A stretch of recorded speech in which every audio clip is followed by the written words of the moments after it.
All right. Well, welcome back to the County Gamers. My name is Aaron. And my name is Chris. And we are back once more into the podcast world. And we debated on what we wanted to open with when it came to the conversation. And Chris basically was like this. And I was like, we already talked about that. And he was like, what about that? I was like, we already talked about that. And he was like, what about chocolate? I'm like, all right, chocolate. There it is. So living in Fort Morgan, and depending on where you live in this world or in the country or in wherever you are in this great big ball of green and blue, there are different kinds of chocolate associated with different cultures and different groups of people. Yep. And here in Fort Morgan, we have a large amount of Hispanic population from Central America, Mexico, in South America. The variations in the diversity of our community within the Hispanic and Latino culture is pretty incredible. What that lends itself to is the kind of food and snacks and things that you can find in your local Safeway, Walmart, or Edwards. And so what we were talking about earlier is it's called Kinder is the company, and it's called Bueno. And there's Bueno White, and there's just the regular old Bueno. And it's a crispy, creamy chocolate bar. And I discovered these about a year and a half ago, walking through, I think it was Safeway. And I was like, I have never heard of Bueno before. And so I picked it up, and I had my first taste of it, and I was like, this is magic. This is amazing. And Chris is over there shaking his head because he is not a fan of the Bueno. I haven't tried the Bueno White. Here, what we'll do... We'll do a tasting of the Bueno White. Live tasting on the podcast. There you go. There's your ASMR for the moment. The only ASMR we'll ever do on this podcast. That sounded good though. Well, with these microphones, it better. Yeah. So this is the white chocolate, I think, version of the Bueno, and it's crispy wafer with creamy nut filling and white chocolate. So here we go. Are you ready for this? Ready for the first ever and probably only time? Hear the crispy. No, you didn't hear the snap. I didn't hear that. Oh, hold on. Let me get... Sound engineering at its best. Hear that? There it went. There's the I crack. heard that. And I already got chocolate on my microphone. Even better. This is what's going to happen. Okay, so here we go. Okay. So the thing about Bueno is that the chocolate is really chocolatey. And it's white chocolate. And the thing about white chocolate is it's more sugar than anything. Oh, yeah. And so the danger with white chocolate is if you overdo it or you don't have the right mix, you end up with something that just tastes like pure sugar. And there are hints of white chocolate in here as I was tasting it. I just took my first bite, and I'll do a second. Oh, that was a better crunch. That was a good one there. Welcome to County Gamers, also known as Snack Time with Aaron and Chris, where we evaluate all the latest craze and snacks. It's not bad, actually. Second bite, there's a little more flavor there. Oh, yeah. Your taste buds start to pick up on it. Yeah. I like it, actually. I still prefer the regular old Bueno crispy cream chocolate bar, but this white chocolate's not bad. It's not bad. So Chris doesn't like them. No. What is your issue with the Bueno family? So my dad, snacks? Before he died, he told me, he said, son, I got this candy bar you need to try. And I said, okay, Daddy, I'll try it. I said, what's it called? He said, Bueno. Uh-huh. So I went and I started looking. I'm like, oh, that looks pretty good. And then I tasted it, and it about made me throw up. I'm like, oh, God, Daddy, what did you do to me? How dare you, Father? How you have... I am so offended at your suggestion that I would enjoy this. Do you not know your own son? Man. What kind of a person are you? Oh, it was bad. Oh, I hated it. Oh, it was so bad. Oh my goodness! So that's what is it? Is it the texture? Is it the taste? Kind of both. It's both. It's okay. Not really the texture. It's the taste. I just don't like the way it tastes. So if you're listening out there and you're wondering, okay, you could probably Google it. You could probably Google Bueno chocolate. It's related probably if you were to do a familial study of chocolate treats and chocolate snacks. If you were to get all scientific on it here on the podcast, it's genetically related to like the Kit Kat bar. It is. And so when you heard those snaps, that's kind of what you hear out of a Kit Kat. But a Kit Kat is more of a firm snap versus a crispy snap on these Buenos. So the Kit Kat, I love Kit Kats. They are absolutely my favorite chocolate in the entire world. I would conquer a nation I would do almost anything within the limits of my morals for a Kit Kat bar. That's why they give me a break. I'll do anything for a Kit Kat bar or Klondike, whatever. Oh, but Klondike yeah. I love too.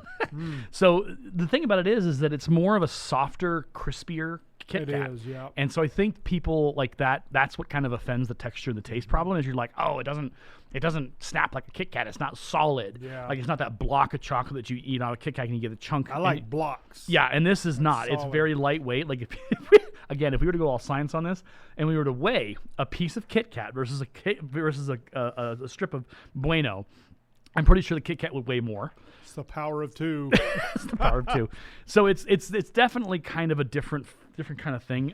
But as I was saying, there's a lot of cool and fun like treats and chocolate snacks and things that if you live in certain communities, if you have a large amount of a certain kind of community in where you live, depending on that community's desires and purchasing wants, the stores will stock that on their shelves because they know, hey, these folks like this. This is what they want in their homes. This is a piece of home for them. And so they'll stock their shelves with those particular to that community. And you find that in any place that you're at, and also in specialty stores, like if you have a hometown grocery, things like that. So it's really cool to walk through Walmart, Safeway, and even Edwards and to find cool things that you wouldn't normally find and kind of, I don't want to say the word experiment because that suggests that we're like experimenting or studying this whole stuff, which is not the case here. It's just kind of cool to explore the fact that, hey, there's more than just Kit Kats and Reese's out there. There's actual different snacks that are different flavors and different kind of, and you don't have to like them all. You can just be like, you know what, that's not my cup of tea. Or as Chris would say, I would take the cup of tea and throw it out the door and shut the door on it. Yes, Chris would have thrown it out. He would have stomped on it. He would have probably doused it in gasoline, lit it on fire. And then basically called a priest and said, "Could you exorcise the demons off of this candle?" Like, Chris is by no means a measured individual. He goes full tilt, go big or go home. Go big or go home. Don't play games. You just this is how I feel about it, and I have very strong feelings. Okay, Chris. Okay, well that was we have now learned about. I did try it though. You did try. I did try. And that's the thing before we go on our intro music after talking for a good however long 7 minutes. This is the thing I would encourage you to do. It's kind of off our corner market as a nerd podcast. But when it comes to food and different things, I'm going to give you advice that I've always given. I spent a year and a half in the Philippines many moons ago in a previous life. And I tried everything. Anything that somebody said, hey, do you want to try this? Hey, I'm like, yeah, let's do it. I never once said no because I knew that if I said no, that would speak more to my inability to accept something different in my world. And I refuse to, I always am like, hey, let's try this. Hey, I'm interested. Let's go. So my encouragement to you is I know people are, oh, it's weird. It just smells weird. Like, here's the thing. It doesn't smell weird to them. Like, different people have different foods in their lives and different, and so, in the Philippines, there are different recipes. There's chocolate blood. There's durian. There's all kinds of things that taste amazing. But you look at them and you go, ooh, that doesn't fit my preset idea of what food should be or what good food looks like or should smell like. And the thing is, it doesn't matter. Give it a try. And then you can say, yeah, I don't like it. It's not my favorite. Can I try something else versus, being like, no, I'll never try anything new in my life because I'm just a stick in the mud who can't figure out how to get over himself or herself and not be selfish about my personal world and be indifferent to others. That's right. to try and do that. So yeah, try it once. And you might find that you really like it, like with the Bueno chocolate. Yeah. Love it to death. Absolutely adore it. And my goal has always been if I find something different, yeah, check it out, try it, see what you think. There you go. Because you know what? The world is a big place, and the world that we live in, each of us, depending on how we interact with it, can make it very small. So there's your lesson of the day as I step off of my preaching vestibule, of my Vestibule. Vestibule. That's a big word. I was trying, Sermon on the Mount was what I was trying to go for, but vestibule was the only word I had in the back of my head. Oh, I'm stepping down from my vestibule, and now we will begin with the Nerds County Podcast, County Gamers Podcast. I don't even know what we're doing, but here we go. We're gonna stop. Yeah, no. Here comes the intro music. Buckle up, hold on, and strap in. Here comes the County Gamers.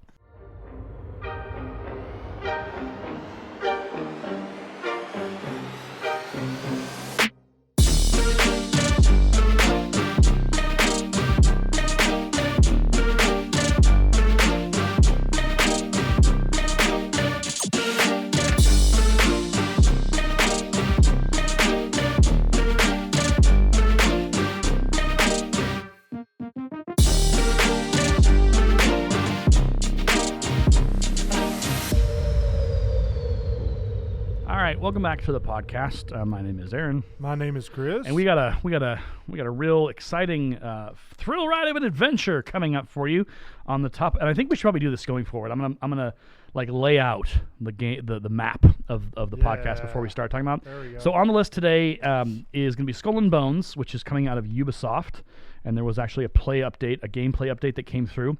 Microsoft Flight Simulator.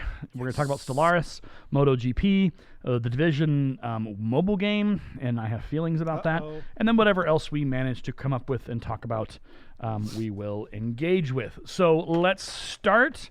We'll start with me, and then we'll go to Microsoft Flight Simulator. Awesome. So Skull and Bones what has been announced for a couple of years, and Skull and Bones is coming out of Ubisoft, and there are a lot of things about Ubisoft that people are upset about and have feelings about. There have been issues specifically with Ubisoft and how they manage their programmers, their game builders, and all that stuff. There's been allegations of mistreatment. There's been allegations of like not paying them or making them work unpaid. There's been a lot of issues with Ubisoft in the past, I would say, year or so, but more urgently in the last 6 months or so. There's been a lot of accusations. And Ubisoft, God love them, but they're like kind of like an EA. Like the game you want is not the game you get. Yeah. Like what's the game series? I don't have my laptop with me. But it was the hacking game that you could play. Oh shoot! Hacking game. Oh man, this is terrible. This is why I should have like a computer with me on my desktop here. It's like right on the tip of my tongue. Ubisoft. Oh, I got a bunch of them here. I got a Ubisoft Legion. Watch Dogs. There it is. Oh, that took forever. So Watch Dogs was a game when it originally came out. The first game was pretty exciting because it was revolutionary, because you could hack anything and the world was yours to engage with, and everybody had like an identity and all that kind of cool stuff. And then Watch Dogs 2 came out, and it was okay. Didn't get as resounding like, woo, this is a great game.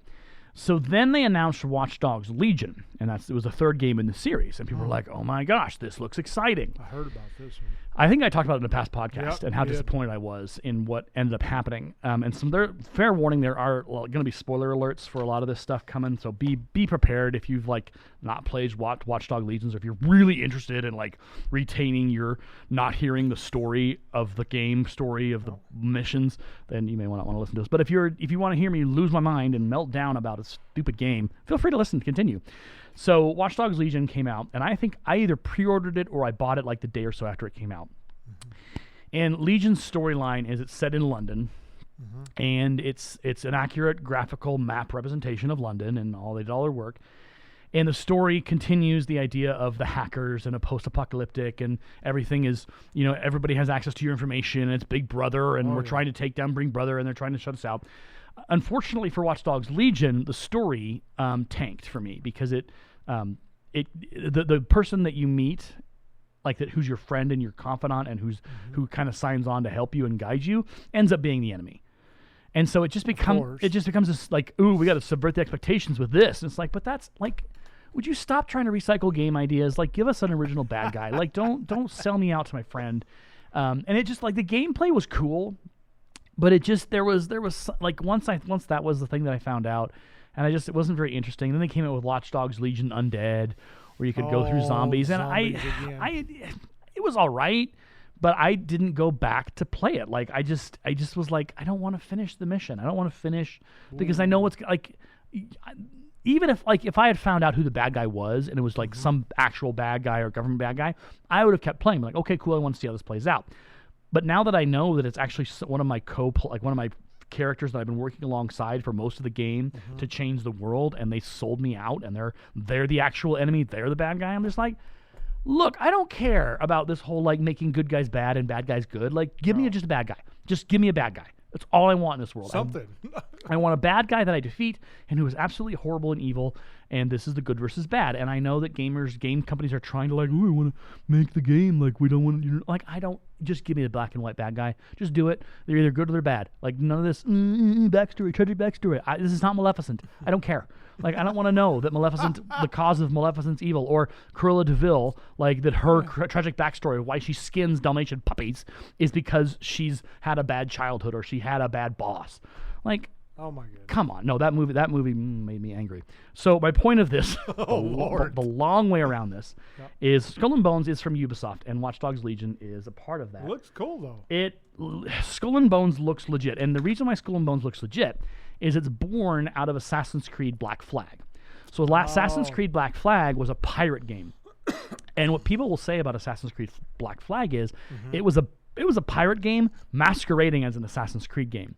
Oh, darn. Because when you play Assassin's Creed Black Flag and you eventually get through all the steps and you get your own ship and you can conquer the Caribbean, you take your pirate ship and you go and attack others and you build up the pirate ship and you can get better skills, you can get better crew, and you can do all this cool stuff. It was legit. It's one of my favorite Assassin's Creed games because it actually allows you to take a ship and rule the Caribbean and be a pirate and shoot and attack and seek treasure and do all those things. But it was set inside an Assassin's Creed game. And so that's what made Assassin's... Some people say like Black Flag is one of their favorite, if not the best, Assassin's Creed game in a long line of them. That whole series is pretty good, though. And Odyssey is even better. Like, I love Odyssey, the one where they basically have you in Greece and doing all the things with like that whole... That next to Black Flag is one of my favorite because in Odyssey, you can take a ship and you can do the same thing, but it's much larger and you can journey and you can do all these cool... It is really like... When people talk about how Ubisoft and EA and these studios, they put games out that people really weren't asking for. Yeah. And so in my mind, I feel like Assassin's Creed Odyssey was just a miracle that it came out the way it did. And the DLC on that thing is legit. There are some really cool DLCs that came for that series, for that game, and it was amazing. Then, Assassin's Creed is, it's not, sometimes it's known for being kind of terrible and some really shoddy gameplay. So out of all of that is Skull and Bones. And people have been wondering, because, and I told you about this, back when Akela and Bethesda made Pirates of the Caribbean, which was not really Pirates of the Caribbean, it was Sea Dogs 2, but because they sold to Disney and got some money from them, they remade it in the Pirates of the Caribbean game. Oh, great. Whatever. Yeah. So that's an old school. It's a deep cut. That's why I talk about Bethesda and why people are surprised when Bethesda's so bad. I'm like, no, you don't understand. I knew Bethesda before Bethesda was Bethesda. I know the Bethesda makeup. I know the genes. It's in there. So Skull and Bones, what came out, people were like, oh my gosh, this looks so cool. Like, this is Assassin's Creed's Black Flag, but in such a bigger way.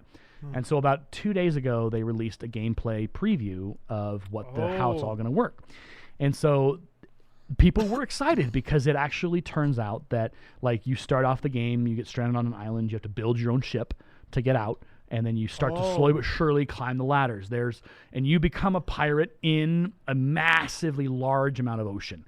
And you can go from place to place. You can take on challenges. You can shell the forts. You can go plunder. Okay. And your ship can be upgraded in like 16,000 different ways.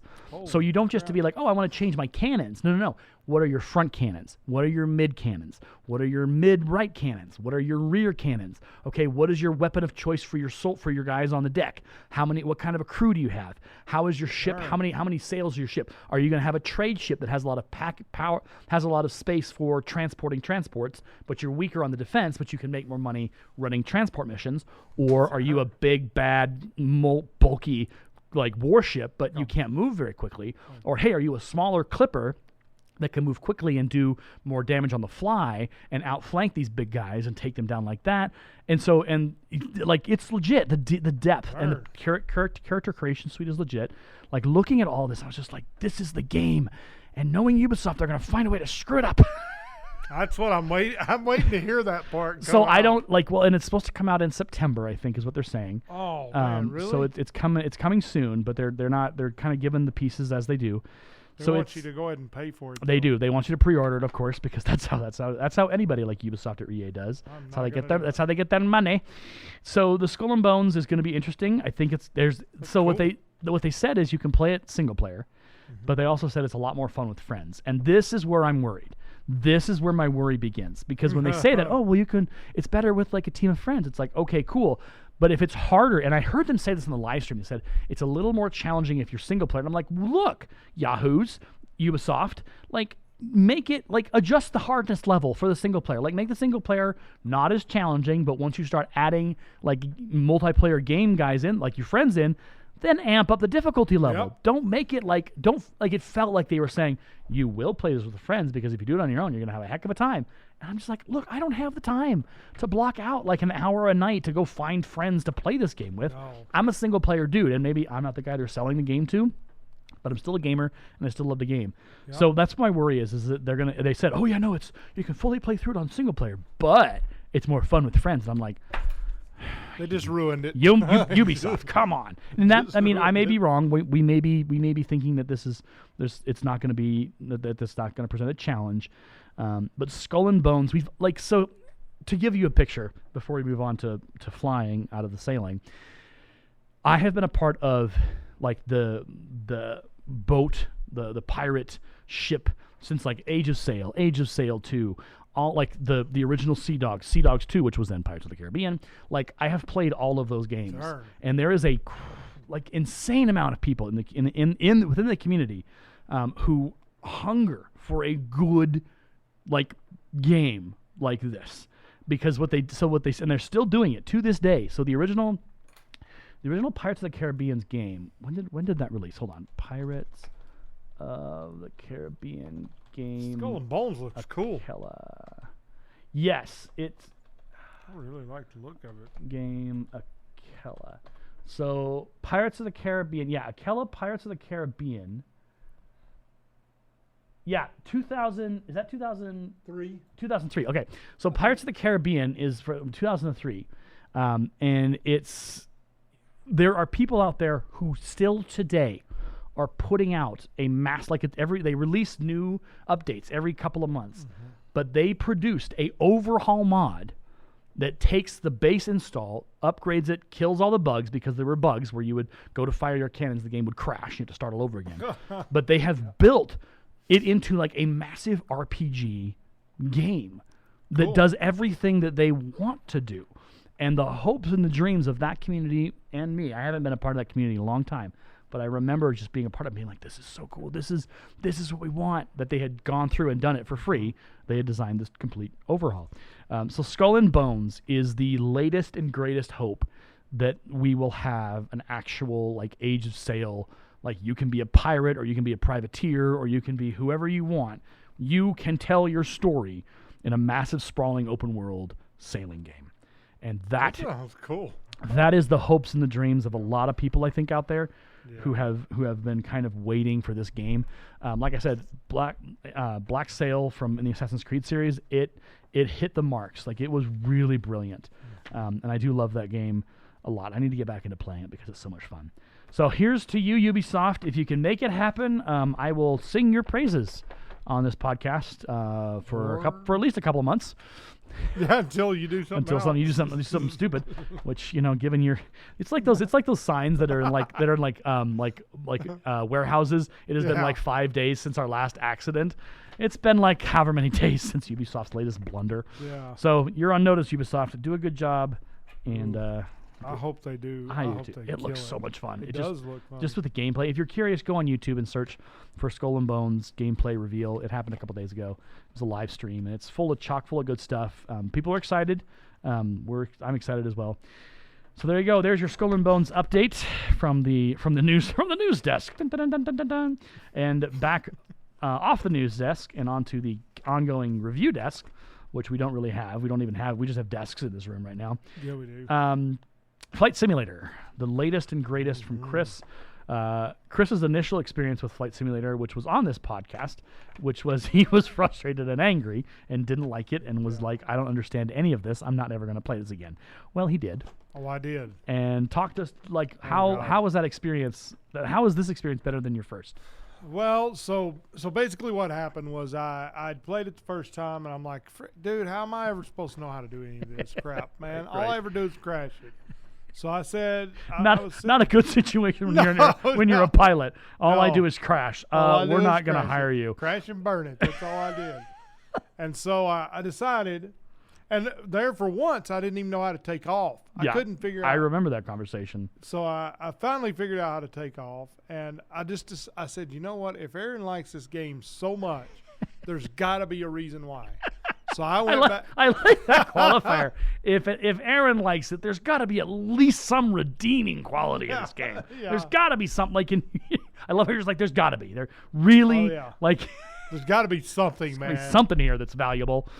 I like that. I appreciate that. But so then I started looking at the game. And so I got into it, and I remember the opening scene, how it opens up the little thing, the little background window, and it's got the little blue bar it goes across. Because it custom installs on. So you get the 1 gig install of the loader, the launcher, and then it has to install on top of that. The 125 gig, yeah. Now, on my house, it didn't take very long. Well, it took a while. It took quite a while, actually. I mean, it's still a big file. Yeah. But I got to say that, I remember looking at the map, and I saw Fort Morgan, and I said to myself, I wonder if I can take off from Fort Morgan's airport. Mm-hmm. And I could. Yeah. So I did. So keep in mind, if you're listening out there and you're wondering, okay, well, whatever. It's a municipal airport. It is not an international destination. No. It is a municipal airport. Yeah. Like you're not going to see a 747 flying off of Cessnas. Yeah, Cessnas. Maybe a Beechcraft. Maybe a Learjet if you get fancy, but I don't even know if that's possible. Yeah, I don't know. But it's a small airport. So continue. So I took off. Okay. And I actually successfully took off this time. What? Okay. I love how we're so excited with that. It's like, and I successfully didn't crash on takeoff. Yeah. Yay, Chris! Congratulations. Thank you. This is a big first step. So then I don't know. I got to thinking, well, I wonder where else I could fly. Yeah. And I think that's where the strength of this game comes in. Yeah. This game has a huge. It has the whole world as a map. Yep. That's insane. Yeah. It's crazy good looking too. Yeah. It looks. So, and we talked about this before. So what it does is Microsoft built this from the ground up, and I think it uses Microsoft Bing Maps. It doesn't use Google Maps because it uses Bing. Those two don't talk to each other. They're not friends in the friendly skies. They don't fly the skies together. Nope. But what Bing Maps does, and what it does in tandem, so it uses the map data to do whatever, and they built it that way. But then what it also does is it interfaces with weather, it interfaces with it pulls every bit of measurable data from the environment, the atmosphere, and everything, so that if you click it, if you're taking off from Fort Morgan, and if it's 105 degrees and there's no clouds in the sky, you load up Fort Morgan with your Cessna, you sit there on the takeoff, whatever, runway. Yeah. Oh, Lord. I'm a language arts teacher. I should know words. On the runway, you will see that exact weather replicated. You will. And if there's a thunderstorm, or if there's like a thunderstorm off in the distance that hasn't quite made it to you, you'll see that, and you'll see that weather moving in real time. It's in real time. It is absolutely bonkers. It's crazy how they've got the AI to work within that structure to get so it's real time. So if you are flying from Fort Morgan to Denver and all of a sudden thunderstorms start popping up over DIA, you'll see those start to form as you're flying. It's bonkers. So yeah, the realism is beyond belief. It's mad. So continue. Well, so basically what I found out was they have an AI system in the background. Okay. That builds the environments locally. Okay. So you have the overall world as you're flying. Yep. So as you're flying over, like going to Greeley or something, say, it builds all the crop circles. All that, it builds that environment, but then all of the buildings and stuff, all of that is a different type of AI doing that. Okay. And so it's multi-layered. And it is. That's crazy. Man, it's incredible. I did not know that piece. It's incredible. Well, and that makes sense, because if you think about all the processing it has to do, if you have one set of AI doing everything, that's a challenge. But if you've got multiple, either AI or whatever you want to call them, like displaying and creating that information, you're splitting up the work. So the processor can handle it, because this AI is only handling the weather. This AI is handling the ground. Exactly. This AI is handling the buildings. It's all pulling from the same thing, but it's operating independently from each other and just building it like as you're going. That's crazy. Yeah, and BlackShark.ai. That's the name of the company that does it. And I'm sure they're making money right now like crazy, because they have people like you probably know this, Chris, but I will tell you, There is just like the sailing community, there's an incredible flying community out there. People You are not kidding. Yeah, people will play this game on multiplayer, and they will role play like air traffic control and like, pilot. Yeah, they do it, and they have full-on setups where they have like mics like this, where they have like a control thing, and they got like the little they got the rudder controls, and they got everything like that, yeah. and but that's I think that speaks to the diversity of gaming, how important gaming is. Because like Flight Simulator, I told you, I played Flight Simulator since the original, back in the day when the originals came out on DOS. Like 92, whatever it was. It was old school, but I have played every iteration since, and I love it. I am not a pilot. You put me in a cockpit, I'm like, I'm gonna die. But yeah, there's no way. You should get me out of here as fast as you can. Yeah. But put me in a Microsoft Flight Simulator cockpit, and there's just a sense of like this. It's like that. We talk about like your avatar, like you are in the moment. You are that person. And I think the cool thing about like Assassin's Creed and Microsoft Flight Simulator and all these simulation games is it allows you to be someone different for a while. Mm-hmm. Like you can imagine, yeah, man, I could be a Cessna pilot. Yeah, I could be a 747 pilot. It was awesome. Oh man, this is gonna be fun. Like you find yourself dreaming of the possibilities and being creative, and you create a backstory like, oh yeah, I was an Air Force pilot for years, and then they recruited me to Delta. Now I fly 747. Like I don't even know if that's will be the case. But like you think about like all the cool, like you think about your like why you're in that seat, and I just. Yeah, the power of gaming is that it allows you to experience new stuff and to discover that even after your initial playthrough, which you didn't want to do anymore. I didn't. You suddenly found you got back into it and you tried and you kept working at it and eventually you found that you loved it. What else? I keep interrupting, but continue.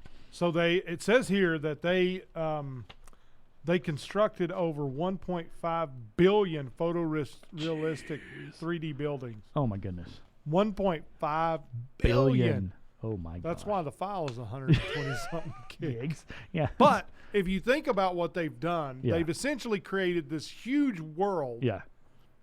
Like photorealistic almost. It looks incredible. Yeah. Like it looks like those crop circles. Yeah. They look phenomenal. Yeah. And I couldn't believe how awesome it is. And let me tell you, do not turn too fast. Bro, you'll stall that engine and that thing will crash and burn. But I like the way that it feels. Because the other day I was driving the Airbus. Oh my gosh, those are big beasts. Oh, I love that thing. And I'm like, so you know how when you go to adjust something, you have to look down? Yeah. Well, I took my eyes off the runway. I was pointed in the right direction. Yeah. Kind of. Yeah, kind of.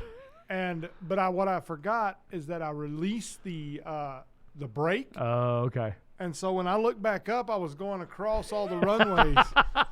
I'm like, oh crap! Air traffic control is going. We have an emergency. I don't know what's going on. Everybody, nobody move. Airbus maniac on the tarmac. But I do. So I was researching also like all the controls and stuff. So they've got this one that I saw on Amazon for like $180. Yeah.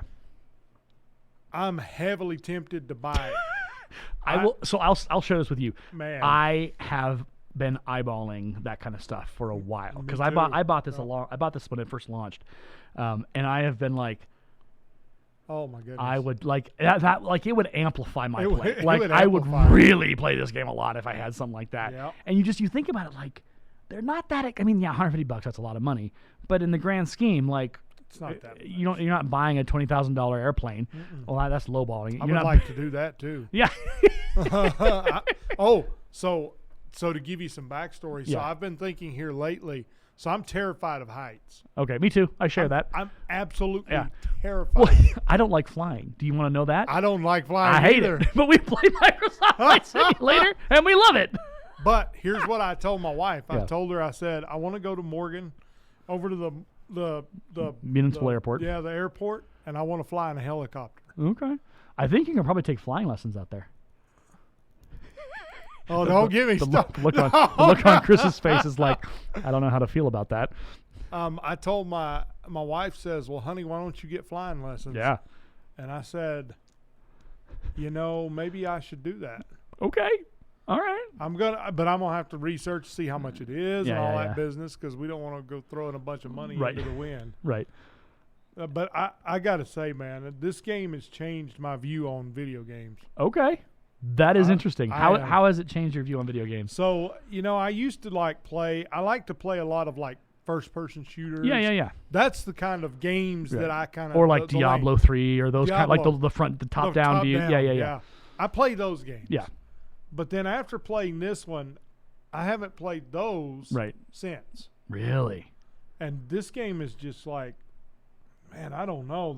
That's interesting. I hate Microsoft, but this game... Dude, this game, man. Yeah, I love how this. I hate Microsoft. I do. But I hate them. But this game, they killed this game.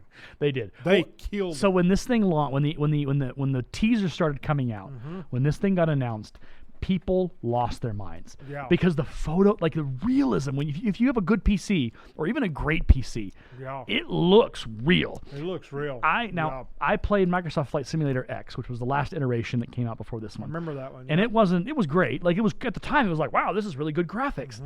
But there's no comparison between this one to that one. Oh my gosh, it's night and day. Yeah. But it's like I think what they figured out is they had the technology and the capacity and the power and all the things that were just right in the moment that they could make. They could make the game that would change the way that flight simulators are done. And I guarantee you, go online and you search for flight simulator playthroughs, and you see some of the stuff people have done and how it works. Like it is a defining moment in simulation. It is. That this is the way it is, because you can't find the innovations that they've done in the simulation world here. Yeah. Like again, Microsoft's okay, like whatever. Like I have their operating systems. I don't have their phones because those don't exist anymore. Or the Microsoft Zune, which is an MP3 player that they tried to launch. The Zune. that didn't go well either. That didn't go well. But I think what Microsoft is good at, and what they should probably stay in, is they're really good at software and they're really good at games. Like the Age of Empires series. The Age of Empires series was Microsoft. That was Microsoft. Good. The game studios. Yeah, the game studios put out, and I think they bought out Bungie as well at some point, and still Bungie put out some good stuff. They put out Halo, didn't they? Yeah, Halo, like just toss, like they put out Halo, another defining game. That was a defining game for the generations of gamers up and even until now. Like Halo launched Blue versus Red on YouTube. Like it launched so many things and content. Yeah. So I think if Microsoft is to continue to play well with others, and I think they're probably going to stay in the operating system and gaming and like actual application system, as they should, because that's what they're good at. That's what they really excel at. And I agree. As much as you malign Microsoft, I'll take Microsoft over Apple any day. Like I'll take Microsoft over Apple. Because I can afford to buy a Microsoft product, and we've talked about this a little bit. Like Apple, like they are good products. They're good. They're really great. They're very good. But they're not cheap. And so what often happens is people who can afford it, they'll drop some money on an iPad, or they'll drop money on a MacBook Pro or whatever, and they can create. Now, for the stuff that I do, I don't need much. I don't need that level of good because I'm not creating high-end video projects or high-end audio projects. I can do just fine with what I've got. So yeah, that's. But that's where the misconception is. Yeah, people believe that you have to have a Mac to create. Yeah, you don't. Nope, you don't. A Mac, the only thing that separates a Mac from a Windows machine is the software. Yes. Well, the power is the same. And so the thing about Apple, and it's good and it's bad. The Apple ecosystem is all self-contained. Yeah. Everything works with everything. Now the thing is, Google is challenging Apple in this, because everything Google doing good. Google, when I sign into my phone and then I go on my computer, like everything's connected, and it's not as smooth and whatever as Apple, but that's what polished. It's not polished. I would even say it is polished, but it doesn't have the same. And here's a big word for it: accoutrements of the Apple world, because it's just Google. It's it's Android. It's that there's no like, oh, we're so good at what we do. They're like, no, we're here to help. We're here to give you your, would you say Tootsie Fruitsy? Tootsie Fruitsy. Tootsie Fruitsy. Oh my gosh. I don't know where I come up with I don't know, but it's happening now. Tootsie Fruitsy. Sorry, that was fantastic. So, but like Google's not hoity-toity. They're just they're for the everyman. And they don't sell their products as a higher end premium product. They're just like, we're here to give you what you need. Apple does sell as a higher level, which they do. I think people are like, oh, well, no, Apple's like your everyman. I'm like, no. Here's the thing. Apple created the monster that they are better than everybody, so they own that. Like, that's not just like a thing that people think. That's a thing that Apple owns. Yep. So yeah, Microsoft, I their gaming studios, I love them. And Flight Simulator, man. Yeah. Buy this. I'm going to buy this game. Okay. I'm buying it. Okay. All right. It's the first game that's almost $100 that I'm going to buy. Yeah. It's worth it. It's a and if you're a simulator guy and like it's just fun. It is just absolutely a blast. I haven't played it a lot because I've been playing other games. I need to get back into Microsoft because the Flight Simulator because it's a lot of fun. Okay. Let's circle over. So we'll circle back to our Ubisoft and we'll have a brief jam session on the game that shouldn't exist. But the Division game series, which I have enjoyed. I love The Division 2. But The Division, which is a Ubisoft production, Tom Clancy, of course, who is no longer with us. The Division mobile. What is it? Mobile game. What is the Division mobile game? So it's called The Division Resurgence. And it's basically The Division for mobile. And it's just, I look at it, and all they've done is they've reskinned everything that they've done before, except for mobile. And I just look at it, and I just go, why? Why did y'all do this? No one asked for this? If you look at the comments on like the videos where they did the playthroughs and stuff, people are like, Ubisoft, we didn't ask for this. We didn't want this. This is what you put your energy towards instead of like actually putting out new content for the Division 2 or maybe like creating a new IP or whatever. No. Let's reskin everything else that we've got and then let's put it out as a mobile game. Yeah. So I am the exception. I know plenty of people who use their phones to play games. There are people out there who are mobile gamers. Yep. People that I've worked with. And I just go, okay, well, that's not me. I'm not one of those. I am a PC guy until I die. Like, I absolutely love rocking my PC. I used to be a console guy for a little bit because I played on my PS4, and then PS5s came out, and then you couldn't buy them if you even tried. And I don't even know if you can now because they're so expensive because of the chip shortage that may or may not be resolving. So my point is that Ubisoft gave us a game we didn't need, which is Division Resurgence. Because they suck. And nobody wants to play it. So, there you go. There's also, like, I think they came out with another... Ubisoft came out with another game which was like a game where you had to fight aliens somewhere, and that was even dumber, and people didn't like it because it was stupid and it was really cartoony. All right, let's talk about Moto GP. Oh, but there was. I had this idea for a game the other day. Okay, what's your idea? We'll take a swerve. So I was sitting there and I was thinking about these aliens. Okay. Like coming from outer space and attacking Earth. Okay. And you defend against them. Okay. I'm trying to think if there's been a game like that before. Yeah, I don't know that I've heard of anything. I mean, there was And I played with a controller on the game too. Okay. I'm an abominator, I know. But I did it. Okay. I'm not. There's I'll admit it. There's no accusation here, Chris. I'm not. I have a. I mean, we talked about this. I bought a controller for my PC. I bought an Xbox. I like it. I bought an Xbox. For certain games, I like it. For that the flying games. Yeah. Oh yeah. No, you need that. You have to have it. Yeah. That would be a fun game to play. I think here's the thing about gaming companies right now. There are a lot of cool unrealized ideas out there, and to get them to get their heads out of their rear ends, I think they need to look to let's do something different. Let's do something new. Let's do something crazy. Yeah. Let's do something different. Let's not keep following the same formula. That is just quit. Yeah, it's just no good. All right, so Moto GP. So Moto GP. Now, as everybody may or may not know, some do, some don't. I love motorcycles. Yeah. I have 2 of them.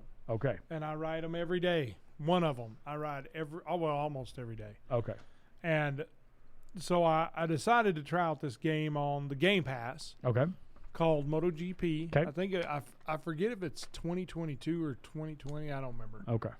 But I played this game and I was like, "Holy crap! This game looks good." Yeah. It's like sort of like Forza. Okay. So Forza 5 is a racing game for cars, but Moto GP is a motorcycle racing game. So they have super bikes that. I mean, these things will teetotally just run and fly. They will move, man. Bikes that we could never afford in our lifetime. Yeah, exactly. Yeah, they're millions of dollars. Yeah, but you can play them in a computer game. Yeah, and so I think that's the joy of having stuff like that, like simulation games, and is you can do something that normally you wouldn't be able to do. Right, or couldn't afford to, or couldn't even dream of doing. Yeah, exactly. They would never let you into the the cockpit of an Airbus. Ooh, I would love to though. They would be like, you are on a list. You're not allowed in here. We've seen your YouTube videos and we've seen how you fly. No, sir. We're not even let you into flight school. Said, oh, come on, y'all. Oh, come on, y'all. Let me. No. Have a heart. No. Pull out their spray bottle. Get back. I'm sorry. Yeah, have a heart. Let me fly your multi-million-dollar airplane across the runway. And I think that's the beauty of it is that you can do things that you can't normally do. And I think motorcycle racing, I want to drive one of those bikes so bad. Right. I love going fast on a motorcycle. And I think you do wear your helmet, just so we're clear. I do. Okay, yes. good. And so I might start telling you to wear some body armor when you go racing your bike down the street, sir. Oh, I don't do that. Okay, you don't race. Who, me? Never. Oh, never a disclaimer. Allegedly. Allegedly. Yeah, there's no theoretically, if someone was to do that, they would not. There's no proof of that. There's no proof. We don't have photo radar in this town, do we? No, we don't. Okay, we got cameras everywhere though. It's true. We do. We do have a lot of cameras on the doors and everything like that. But I like Moto GP because it's hard to get the controls though. Yeah. It's pretty difficult. Yeah. But the gameplay is pretty awesome. Pretty awesome. Yeah, it's very good. I like it. I think what you're talking about, like that is, and I mean, you're probably out there listening and you're just going, yeah, of course that's the power of gaming. But I think that's the thing that a lot of we forget about when we're playing. Yeah. It is when we play games. Yeah. I mean, computer gaming has really. It's 2022 now, and so a lot of the gaming revolution happened. Like the gaming revolution that at least gave us what we have today. Yeah. I mean, you could go through the gaming history of the '80s and talk about Pac-Man and all the other stuff. The 80s. Like you could talk about how that was an explosion and how that revolutionized. But you can't have the '80s. You can't have the '90s without the '80s, and you can't have the 2000s without the '90s and the '80s and even the '70s. So every decade of gaming that's come has been leading to this moment where you can get into an Airbus, a photorealistic Airbus with realistic weather, realistic conditions, realistic airports, realistic everything, and you can fly as if you're flying right now in the skies. 50,000 feet in the air, like just white knuckling it through a thunderstorm. Like that's the power of where we've come. And so, and even in the last 22 years, like you look at 2000 and you look at the revolution of graphics and where like the Pentiums, how that began, and you think about now and you just go, what's next? Like we've talked about VR, but VR hasn't really taken off in the way that they thought it would. I don't like VR. Well, I think the part of the problem is that the VR situation is that it's on your head. Like it's cool. I will eventually pick up a VR headset and I'll actually try it. I've done it. Give it a whirl. But there's the expectation of what's next in gaming, and I think that's what Microsoft Flight Simulator has done is it's elevated what's possible. Oh yeah. And now the question is, okay, well, what's next? And the belief of some, and I might be in that camp, is we might be headed for like holographic gaming, like gaming where you don't have to put on a headset, where you step into a room and that is your game. That is what you do. I could see that. Yeah. But it would take a heck of a lot of miniaturization. It would take a heck of a lot of engineering and a heck of a lot of processing power to make that happen. But if anything, we've proven in the last 22 years, you used to have to pay like $2,000 for a gaming PC, and now you can get one for $1,000, maybe $900 if you need a basic. You need a basic one, yeah. Yeah, you can get a desktop tower that does most gaming for a relatively good price now that the GPU prices are coming down. But that's the craziness of games is that we live in a time where you can go out and you can find a game that you can fly a plane, you can race a car, you can race a motorcycle, you can fight dragons, you can fight the undead, you can fight vampires, and you can do it in the most believable fashion, and your avatar impacts the world. You live in that moment. And that, I think, is the gaming world that I wish more gaming companies would focus on. Yeah. Because there's a lot of focus on Fortnite. There's a lot of focus on all the other the battle royales. And they're cool, but you'll notice, like, Fortnite isn't as popular these days. A lot of, like, the games that have the battle royales, they're not... I don't see a lot of playthroughs on YouTube anymore. Not as many, no. And I think that there's this thing about, like, ooh, the flash in the pan is cool. Let's make the game. Let's build that out. And yeah, it makes us a lot of money. I mean, there's a reason why Fortnite's is able to put out their own gaming like download service like Steam. There's a reason why they've made millions and $1 billion. Yeah. Because there's a lot of pay to play stuff like that.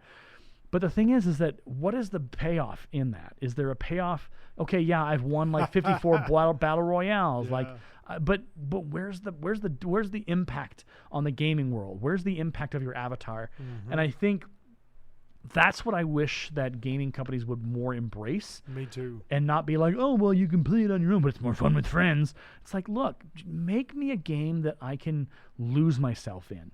Yes, I have been playing City Skylines for years. I love City Skylines. It is my favorite city builder, without question. I'm waiting for City Skylines 2 to be announced. Who knows what's coming?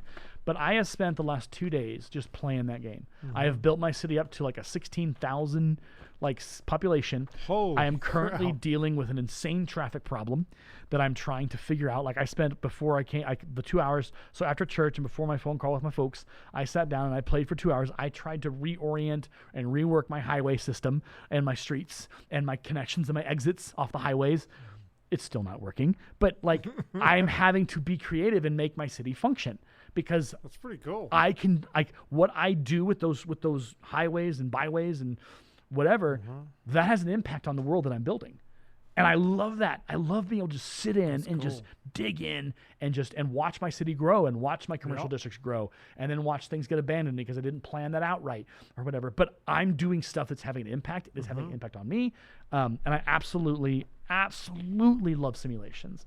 And I think it's funny that you have Flight Simulator has kind of awoken that spirit within you. It has. Because that has been my jam for so many years. Between Skyrim, Dragon's Age. I mean, they are simulation games. Skyrim. But everything you do in Skyrim impacts the world around you. You make a decision with somebody in like the Civil War storyline, the game shifts and the people who are in charge of things and their attitude towards you shifts. And now you have to figure out, okay, now how am I going to negotiate with them? Or how am I going to do this storyline now that that's changed? And that, I think, is the power of gaming, is the simulation aspect is it allows you to be anybody. You can be anything and anyone in any world and in any planet and in any place, and you can become that person for a little while. True. The danger, I think, is that there are some gamers out there, not a lot, but some gamers out there who embrace that too much, where their avatar becomes their identity, both in the gaming world and the real world. Yeah. And I think that's a danger that we don't talk about enough. Yeah. Because it's dangerous when the pretend world starts to influence who you are and your identity. When it leaks over. Because it's not that it's bad or like wrong, but it's dangerous because now your identity is no longer who you are, it's who you're playing. And now you have this dual identity, this duality in the real world now where you're playing the character versus playing yourself. And I mean, we could go into depth on that at some point in a future podcast. But yeah, psychologists, I think if you ask them, they would be like, yeah, that's not healthy. It's not. There's a separation that needs to happen when you watch a movie, you read a book, you play a game, you do there's a separation of reality. There is that you are in a pretend world and you are doing and interacting and engaging in a pretend world versus this world, which is real, and the things you do matter, and they do have real world implications, and they do hurt or harm people or whatever, for good or bad. And so that, I think, is a very interesting, we can have that conversation down the road on a podcast. Okay. So here's a funny thing. So I recently switched from Spectrum to Allo. And I will show you if I can find it. So I have long wanted to switch to Allo. Allo is fiber in town. Yep. And they are, did I spell that right?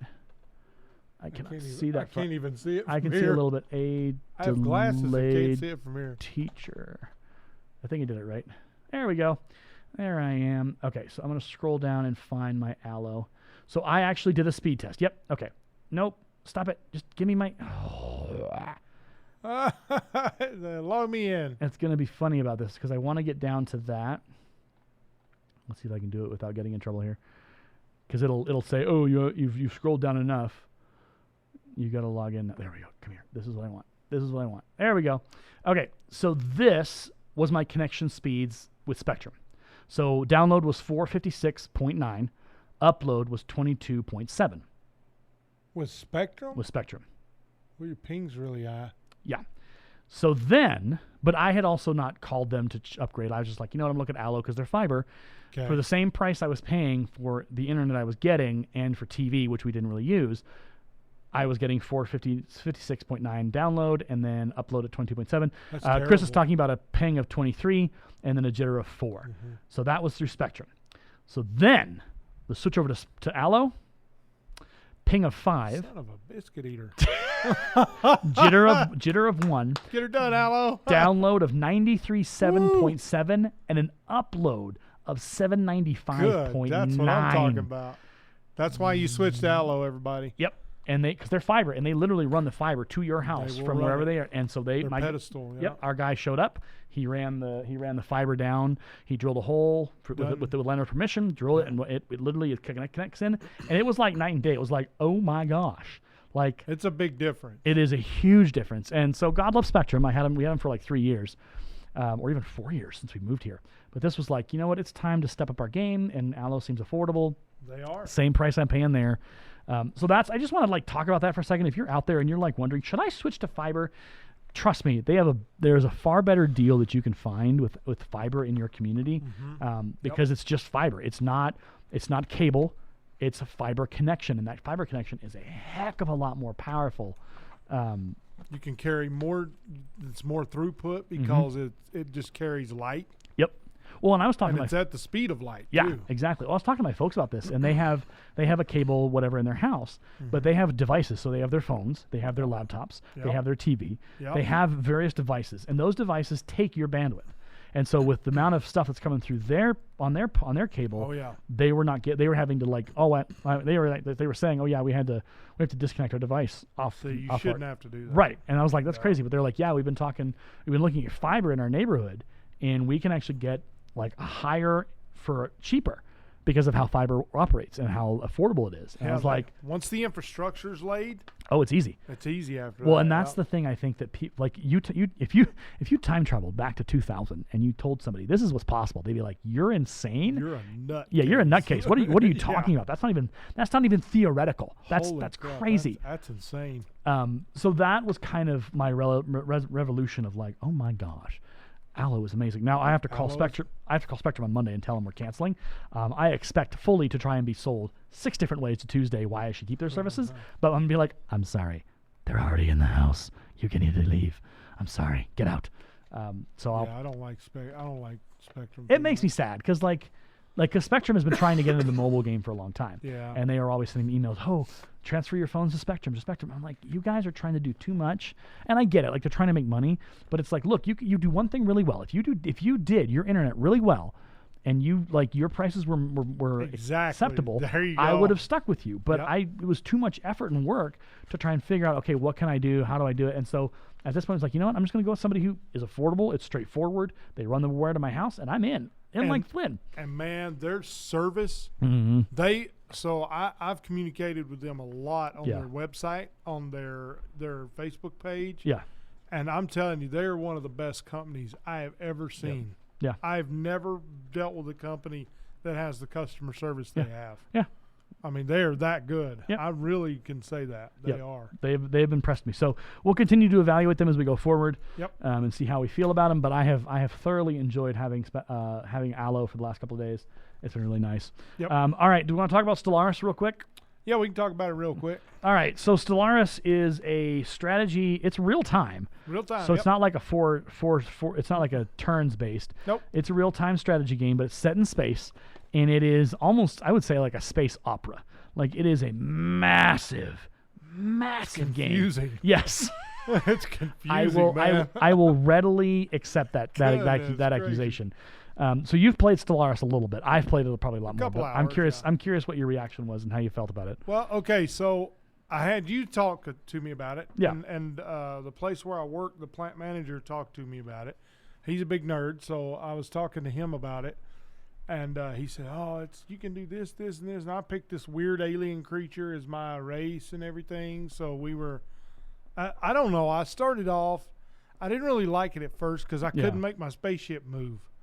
I seem to have trouble with that for some reason. I'm detecting a theme where you. I wing it, though. No pun intended. Yeah, no pun intended. Yeah, so I I just try to figure things out as I go. That's what I try to do. And that game, man, that game is so confusing at first. Yeah. It is hard to figure out what you're even supposed to do. You're yeah, like, the what am I even supposed the to learning curve is significant. It is, yeah. But once I saw that ship go from here to here, I was like, yes, it's moving. Go get it. Go scan that planet. How do you if you're a game designer out there and you're wondering, how can we make Chris happy? Make it relatively clear what he needs to do when he's playing your game. Exactly. And he'll be your best friend forever. I'll be your best friend. You just show him what to do. Show me what to do. If you just plunk him down in the middle of nowhere and you give him no instruction, he's like, I don't know what to do, and I quit.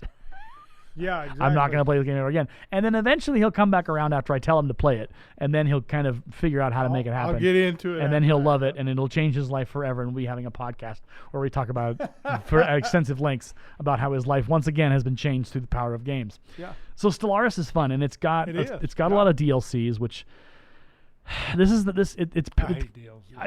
The company is called Paradox, and they had put out a lot. They put out City Skylines. They put out Stellaris. They put out. They also put out Crusader Kings 3. They put out a lot of simulation games. The problem is that they have a DLC structure where they have so many DLCs they put out. Eventually, you end up forking over. Like, if the DLCs remain priced the same, you end up forking over like $500 for 5 DLCs. Holy total. Like because each DLC is like $10. So if you, or depending on how much, like $20 if it's an expansive DLC. And so the danger with Stellaris right now, and people are a little bit upset about it, is there's a lot of DLC for Stellaris. Yeah. And it's cool. Like, it does, like, the DLC expands the game and makes the game even better. But the complaint is that it's not like 1 or 2 DLCs and like free content. It's like 5 or 6 DLCs that if you don't buy, then your game is missing out. You're missing out on the new features because the features cost money. And this has been our conversation about DLCs in the past. Is that the DLC, I don't want to call it like a virus, but that's the best I can come up with, because once gaming companies figured out, we can just do that now and people will pay for it. It became the norm, and it just spread across companies, and it became a situation where it's just like, this is the dumbest thing I can ever imagine. Why are we doing this? Yeah. So it's one of those things where it's like, man, I wish the DLC, because you had like when you had Command & Conquer, there was like expansions. Like, you had Command & Conquer, then you had Command & Conquer the whatever, and those were, you had to go buy discs for that. You couldn't buy it online. You had to get the disc. Yeah, and so that was the beginnings of the DLC. And it worked out well because it was a polished game. Like, the covert operations from Command & Conquer were a good addition. They were a strong element to the game. But you have a lot of games now which the DLC is like actual game features that should have been included in the original production run of the game. The one you bought. Yeah, the one that you spent $50 to $60 on. Or they'll like sell you $100 for a special edition, and you get additional like whatever pants or shirts or outfits or whatever. You don't even want to get me started. No, we'll talk about that later. Yeah, that's a later one. We'll yell and shout at the moon, at the sky for that one. Okay, well, I think we've hit all our topics. I have our little handy dandy sheet here, and I've crossed off everything about what we wanted to talk about today. Yeah, we did. That was good. Yeah. All right, so next time we don't know what we'll talk about. I will look at my game library, and I will look at what I should be playing right now. Maybe Astroneer for me. Oh yeah, I think it's a good game. I think I've watched some gameplays on that, and that one's been a temptation to purchase because it looks like it's a lot of fun. Like, I could really get into it. I'll put on the list for next time. It's called Satisfactory. Oh, I've never heard of that one. And it's a game where you build a industry step by step, and you have to level up. And that's cool. Yeah, it's a lot like No Man's Sky, but set on a planet, and you don't leave that planet. But you basically build I don't call it civilization, but you build a colony, but it's all factorial. It's all factory based. There's no other people on the planet with you. You are building the automated industries. I got you. That do all the things, and you can build trains like that circle the planet. It's bonkers. So I'll play on. I have that on. I think I have it on not on Steam, but it's on the other one. Yeah, because I like the Game Pass for stuff like this. Is that Xbox or what is that? It's Xbox. Yeah. I think they do it for PC though, don't they? Yeah. Okay. Yeah, I play because I use it on the simulator. That's how I play it on PC, is with the Game Pass. How much is Game Pass these days? $44.95 for 3 months. Okay. Yeah, I'm not mad about that. Yeah, it's not bad. Okay. Well, pay it. in 2 weeks or however many weeks before we sit down and do this again, you may be hearing from a new Xbox Game Pass player. Whoop, whoop. You've converted another one. Congratulations, go. Chris. Let's go. Let us go, because it is hot in this room right now. Yeah, it is hot. We don't have air conditioning in our studio over the weekends, so we're sweating to the oldies, as Jane Fonda would say in her workout videos. To the olds. Sweating to the olds. And on that note, it's been a pleasure for us to hopefully... It has. That didn't sound right. It's been a pleasure, hopefully, for you to hear our voices. There we go. Yes. I got the sentence structure figured out. You did. Yeah. Got there. Took me a minute. Sweating to the olds and the old brains, apparently. Good Lord. I'm only 40 years old. I'm not old. I'm not either. He said, shaking his fist at the sun, or the moon, or the sky, or wherever he shakes his fist. All right. Well, my name is Aaron. And my name is Chris. And this has been the County Gamers. We will see you on the next one. Thank you very much for listening. Bye, y'all. Bye. Peace out. Word to your mother goose. You've been listening to the County Gamers Podcast, presented by Create at Morgan Productions, located in Fort Morgan, Colorado, USA. For more information on our production house, other podcasts that are hosted here, and further details, please visit www.createatmorgan.org. You can find us on Twitter at the handle CreateAtMorgan. Create at Morgan is a school club at Lincoln High School, our alternative education campus here in Morgan County. Our sponsor is Aaron DeLay, the language arts teacher at Lincoln. Send any feedback to adelayedteacher@gmail.com. Thank you for listening to our podcast.